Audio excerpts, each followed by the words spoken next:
warahmatullahi wabarakatuh. Di video kali ini saya akan membahas 3 aspek penting dalam penerapan kelas rangkap, yaitu yang pertama, model pengelolaan kelas rangkap. Bagaimana strategi terbaik dalam mengorganisir kelas dengan siswa dari berbagai tingkatan.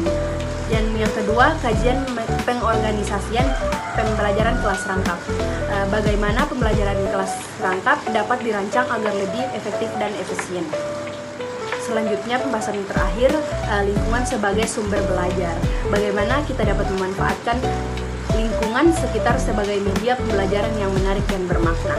Oke, langsung saja mari kita eksplorasi bersama bagaimana menciptakan pembelajaran yang dinamis dan bermakna dalam sistem kelas rangkap. Baik, yang pertama, pengertian pembelajaran kelas rangkap. Pembelajaran kelas rangkap adalah suatu model pengelolaan pembelajaran di mana seorang guru mengajar lebih dari satu kelas dalam waktu yang sama. Model ini sering digunakan di sekolah-sekolah yang kekurangan guru atau memiliki jumlah siswa yang sedikit dalam satu tingkat kelas. Dan model-model pengelolaan pembelajaran kelas rangkap terdapat ada beberapa model dalam penerapan, yaitu yang pertama, model 2-2-1. Satu guru mengajar 2 kelas berbeda dalam satu ruangan dengan satu mata pelajaran yang sama. Nah, contohnya kelas 3 dan kelas 4 belajar matematika secara bersama-sama dalam satu kelas. Terus yang kedua, model 2-2-2.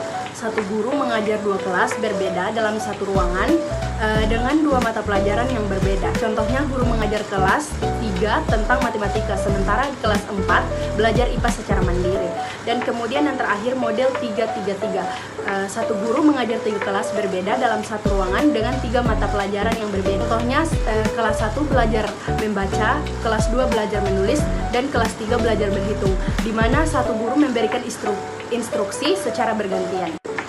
Dan selanjutnya, kelebihan dan kekurangan model pembelajaran kelas rangkap. Kelebihan pembelajaran kelas rangkap, yang pertama, efisiensi di tenaga pendidik, terutama di daerah yang kekurangan guru. Terus yang kedua, meningkatkan interaksi sosial, karena siswa dari tingkat kelas yang berbeda bisa belajar bersama-sama. Terus yang ketiga, mendorong kemandirian siswa, terutama ketika mereka harus belajar secara mandiri saat guru mengajar kelas lain.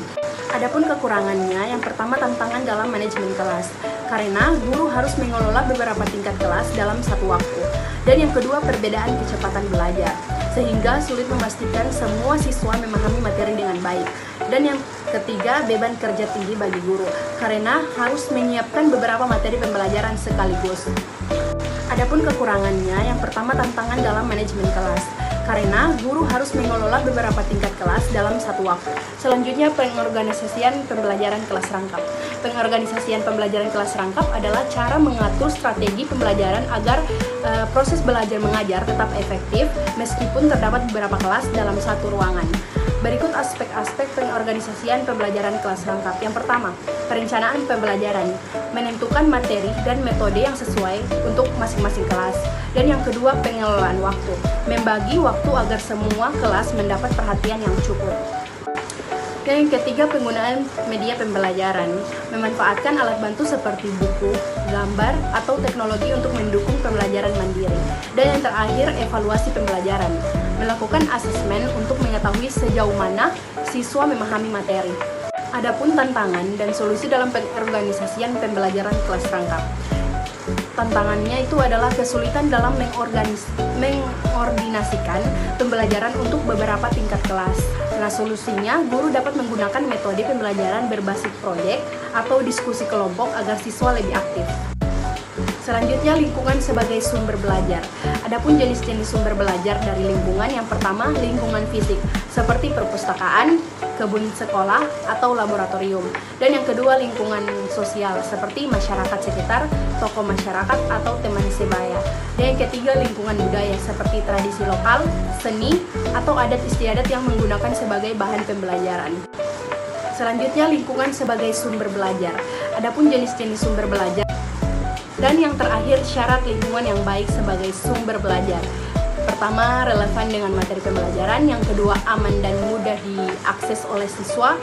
Dan yang terakhir, mampu mendorong kreativitas dan keterampilan siswa. Itulah penjelasan singkat dari saya. Bila ada kurangnya, mohon maaf. Wabillahi taufiq